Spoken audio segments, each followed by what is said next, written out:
Hello, it is Tuesday, October 12th, 2021.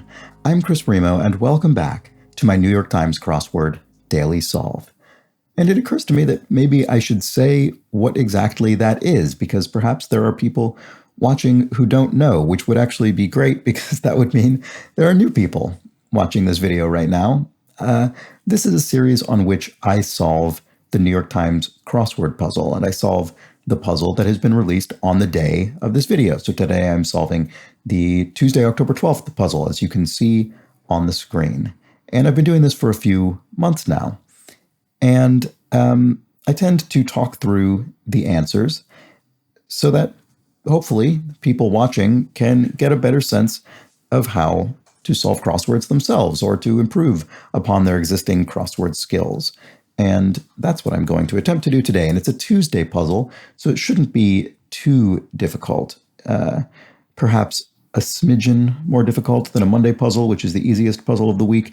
But generally speaking, not too bad. Monday and Tuesdays, those were definitely the puzzles that when I was getting better at starting the New York Times crossword, I mean, this was ages ago for me at this point, but when I was getting into solving, I remember Monday and Tuesday were the days that I felt these are the ones that I remember getting to a point when I could consistently solve them. And I think for the later days in the week, it remained a bit spottier. Even once I got pretty confident, there were still times I would have to look things up. But I remember Monday and Tuesday were the days at a certain point I felt I can actually solve these regularly. So hopefully if you are interested in solving the New York Times crossword puzzle regularly, you can get to that point with Monday and Tuesday as well, which I think is very achievable. And another thing I do on this series, which you probably know if you've seen it before, is comment on clues from yesterday's puzzle, which people have discussed in the comments section of the video. Mike Steele points out that you seemed hesitant about the answer dojo originally, and it was clued something like a place where you can practice your chops. And as Mike Steele points out, I was hesitant about that. I wasn't quite sure what was going on, and he points out that I was overlooking the pun. In retrospect, a very obvious pun. He says it implies that one would work on their karate chops at a dojo. So there we go. Somehow missed that entirely. You'd work on your karate chops, or your chops, colloquially, your skills, at a dojo. So a clever answer that went right over my head for some reason. Thank you, Mike, for pointing that out. So shall we get on to today's puzzle, the Tuesday puzzle? This has been constructed by Connor Sefko and was edited, as always, by Will Shorts. So that was enough ado. I didn't mention the Patreon campaign today. I guess I'll just do that at the end. I'll spare you that mention right now. So let's get right on with the puzzle. Okay, a dip for chips could be salsa, and float like a butterfly, sting like a bee boxer would be Ali, Muhammad Ali. That was his one of his famous sayings. Here we have blank boom ba. What is that? Shaboom ba? What is that exactly? I'm not sure. Let's look at the cross. The first one was sent in 1971. Wow, could it be email? I never would have guessed email was that early. That's incredible. I would have thought maybe Usenet is. I mean, I suppose it might not be email. So let's check the crosses. A font flourish is a serif. The little feet on the end of serif fonts, such as the one spelling out the crossword up here. And this is looking like email. Egyptian king of the gods is Amun-Ra. And I believe it is spelled Amenra. Let's try that. Game that only has a single round. Nope, maybe it's Amun. I think there might be a few legitimate spellings of this god's name. And that's the reason I was sort of tentative, because I know that it's sometimes spelled different ways. But a game that only has a single round is Russian roulette, a game in which a pistol is chambered with only a single round and then spun and fired at the holder. Okay, connections are ins. You might have professional connections or ins. So it really does look like email was first sent in 1971, which I find sort of astonishing. I would have assumed it to have been in the 80s, perhaps. Okay, Scottish girls are lasses, word for girl in Scotland. A single item seemingly always found at the bottom of a McDonald's bag. A French fry, I suppose. and a one-named Greek New Age musician. Oh, Yanni, I think? What did Yanni play? Was he a synthesizer player? That sounds right to me. I'm not very familiar with Yanni's music, but I do remember his name. A region traveled by 63 across. Let's go down and look at 63 across just in case it has any... oh, okay, yeah, here we go. Explorer Marco. So often with these dual clues, you'd go to region traveled by 63 across, and then it would simply say something like C28 across, and you'd have to get it all through checked squares in the other direction. But in this case, on a Tuesday puzzle, Will Shortz and company are being generous to us, and we see it is Marco Polo who traveled in Asia. San Diego's state informally. San Diego is a city in California, so informally that might be Cali. And here we have Nobelist Bohr with a 32 across named for him. So a Nobel Prize winner, probably Niels Bohr, the physicist, and with a 32 across named for him. One of more than 115 on a table, an element on the periodic table. So Niels Bohr had an element named after him. Is that boron? No, surely not. I actually don't know. I don't know what element that is. Okay, here we have volcanic pollutant, ash, surely, and Bay Area airport code. So this is an airport in, well, not actually in San Francisco, but it's the airport that serves San Francisco, San Francisco International Airport, or SFO. And Canada's oldest national park. I happen to know this because I attended a conference in Banff, Canada. I hope that's how it's pronounced. And stayed at this beautiful, this gorgeous, I think Victorian era, or maybe early 20th century hotel in the mountains. It's unbelievable. It looks like something out of a fantasy film. It's gorgeous. Okay, cause for a correction is an error.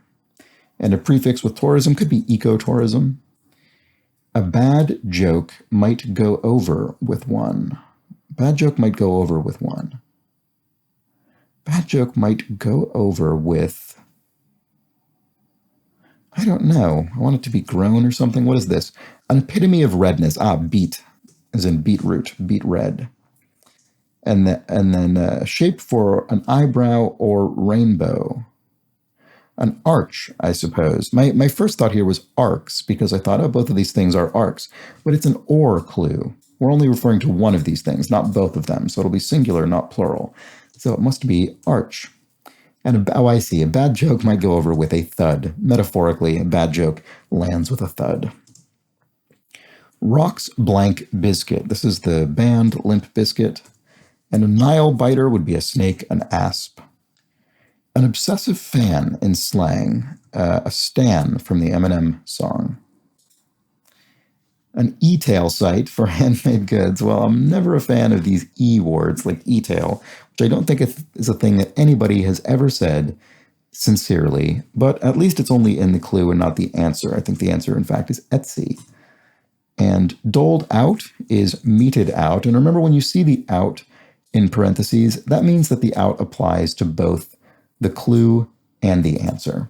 So doled means meted, and doled out means meted out. And the out is there because we typically pair the word in parentheses with the answer. It's not strictly required for doled to mean meted, but generally speaking, out is there as well. So it's there as a little bit of an aid to us.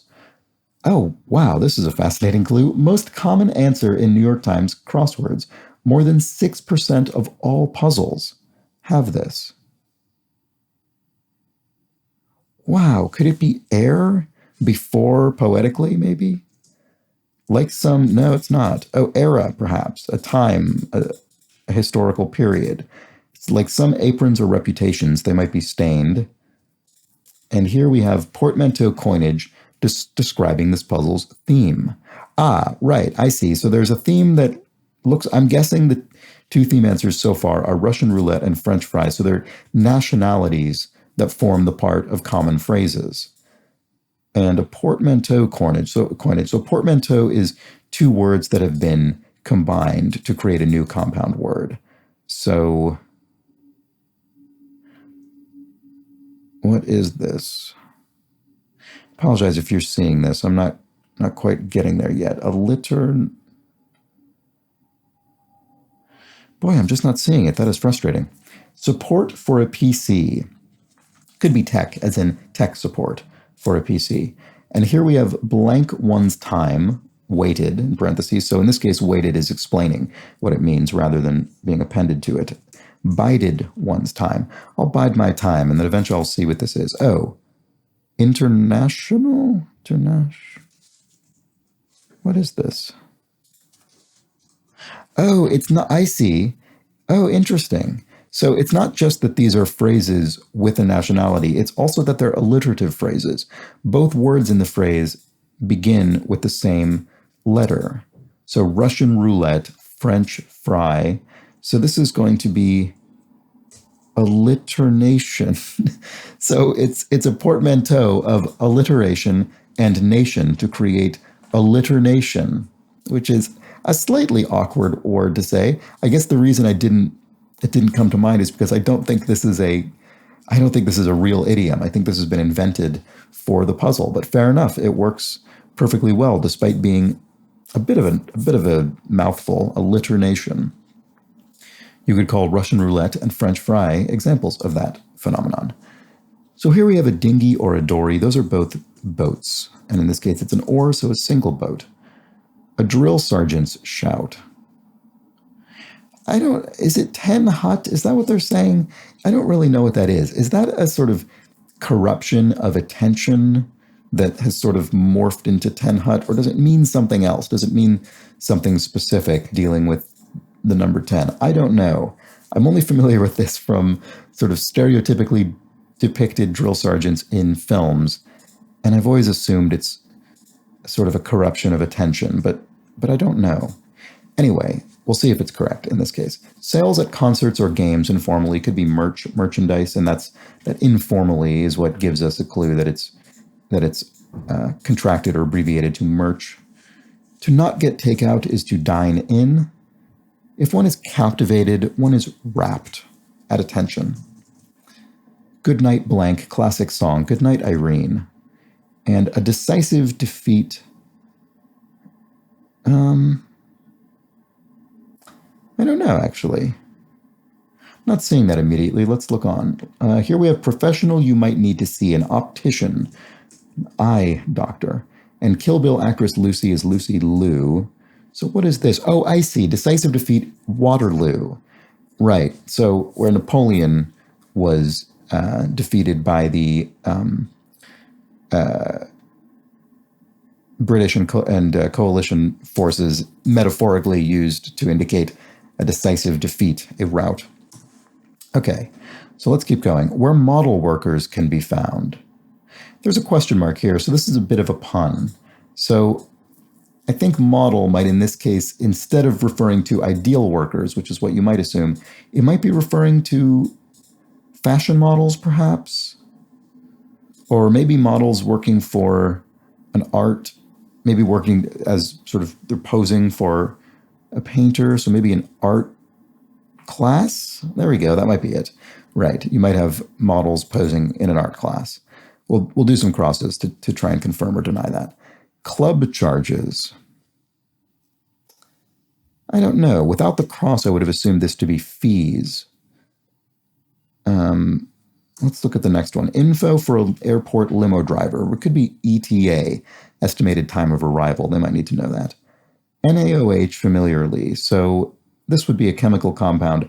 I certainly wouldn't know this without the crosses, but with those crosses, I'm guessing it's a lie. And cartoon collectibles could be cells from an animated film. Each individual frame is a cell. A hot drink at a ski resort. So again, without the cross, I would have assumed this to be toddy, as in a hot toddy. Or cocoa. Neither of those fit, so I'm a little bit skeptical now of art class, actually. What else? What else could there be? Oh, is there sort of like chasse or something? No. Let's keep looking. I'll leave it for now, but let's actually look down here. For each, okay, it must not be art class, because for each surely is per, right? Per instance, for each instance. And then if this were hot drink, cocoa looks like the most likely. So then what would this be? Boy, I just don't know. I'm going to have to, maybe I'll just remove all of these and do some crosses and hope to get it else through some other means. A U-shaped string instrument is a lyre. Oh, so maybe this is toddy, hot drink at a ski resort, because we've got that Y there. Hot toddy is a hot cocktail with whiskey and lemon and honey, usually. A weapon in the original Clue. Clue used in the title of a crossword the other day. A lead pipe is a clue in a weapon in the game Clue, referred to as Cluedo here in the UK. Okay, I find that to be, by the way, a ridiculous name. I think it's called Cluedo it's actually a portmanteau, for that matter, speaking of portmanteaus, of Clue and Ludo, which is sort of a classic primitive board game, and I find it to be a very silly pun. Okay, club charges. What is this? Maybe it is fees. And then that would make this not art anymore, where model workers can be found. Oh, it's not fees, it's dues. I was on completely the wrong track there. So this would be a model worker. They could be working on car models, automobiles. So an auto plant, an auto shop. There we go. Okay, we got there. It was completely along a different meaning than I had in mind. So that's a good reminder to not get too hung up on one sense of a word, especially in this case where we see the question mark, which indicates there's some kind of pun or wordplay going on. And I did correctly infer that model was the word that was being turned into a pun, but model does have quite a few senses, so I shouldn't have assumed I was getting the correct one right off the bat. Okay, Counter-Strike or League of Legends.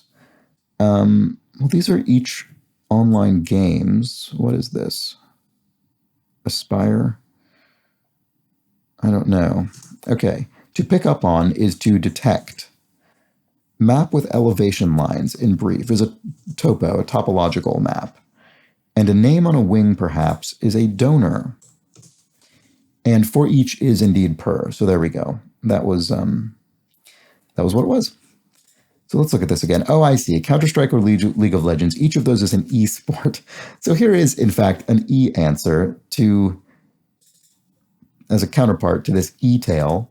And I must admit that even though e-tail is not a word anyone has ever said sincerely, e-sport is. E-sport is actually quite a common e-word. One of the only, I think, e-words that is actually genuinely commonly used.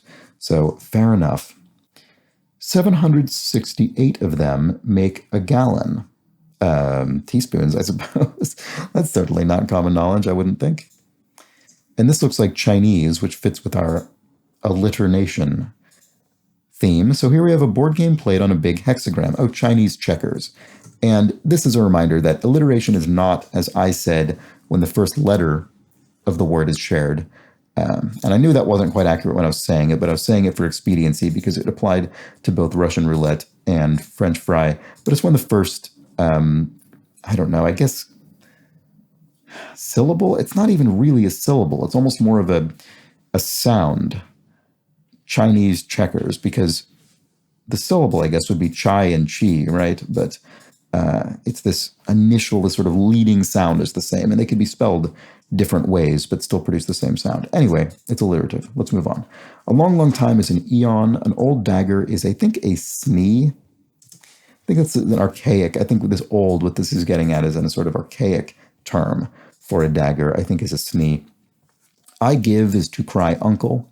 A lake on 25 Downs border, so a lake on California's border, Lake Tahoe is a lake that straddles California and the state of Nevada, and so there are parts of the lake in each.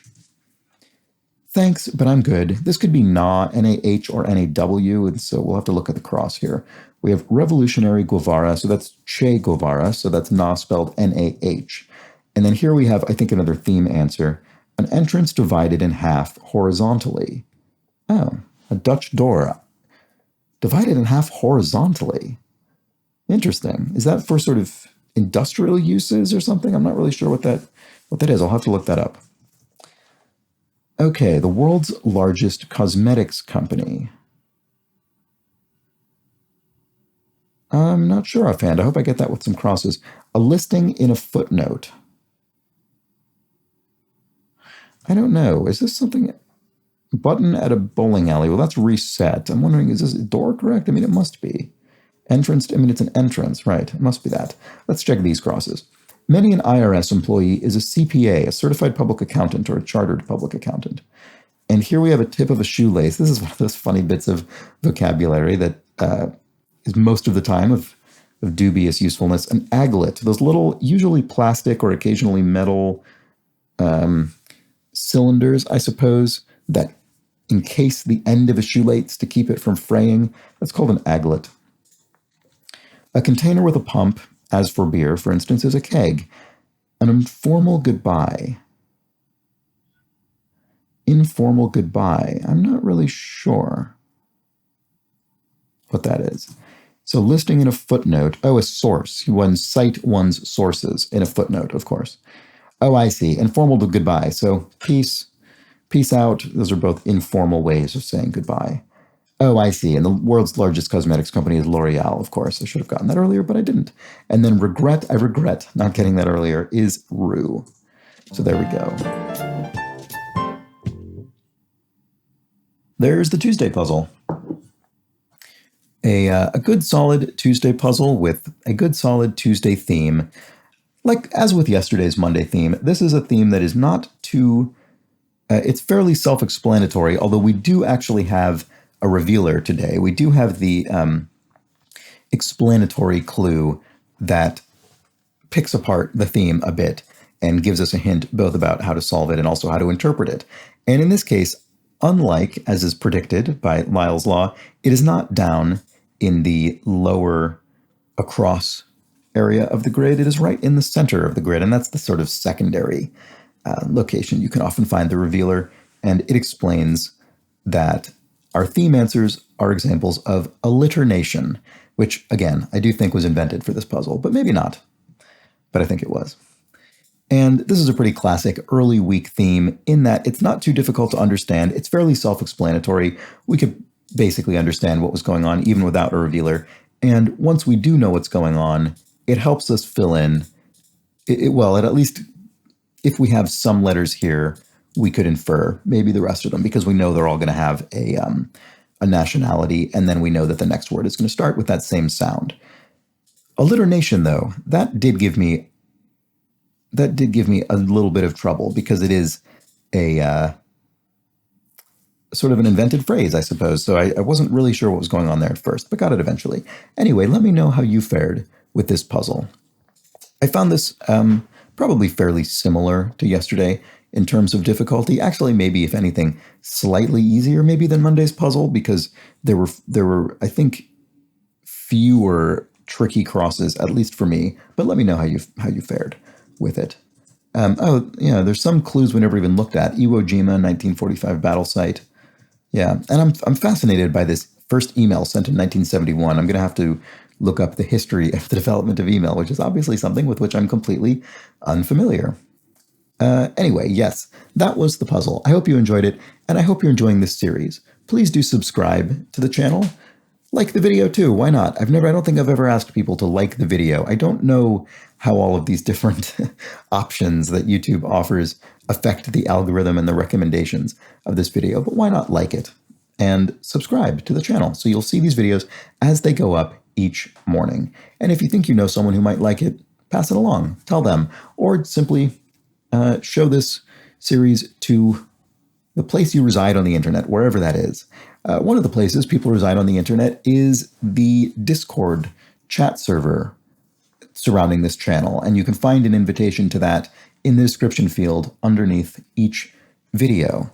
And if you support the Patreon campaign at patreon.com/dailysolve, you'll get special access to that Discord as well. But even if you don't support the Patreon, you can join there. And there are at least 3 people now in the other Crosswords channel on that Discord server who are fledgling constructors. They're constructing their own crosswords to be freely solved by other members of the Discord. And I have solved several of them at this point, and it's been really, really fun seeing people put these together and helping to give feedback on their clues. I've absolutely loved seeing it. I didn't really expect that to happen. It didn't really occur to me when I set up the Discord chat server, but it's been really fun. And if you support the Patreon campaign, like I say, you can get special access to that Discord server. You can also get bonus solves, such as my ongoing weekly solves of the Boss Words Fall Themeless Competition League, and the monthly bonus puzzle from the New York Times, as well as mini puzzles.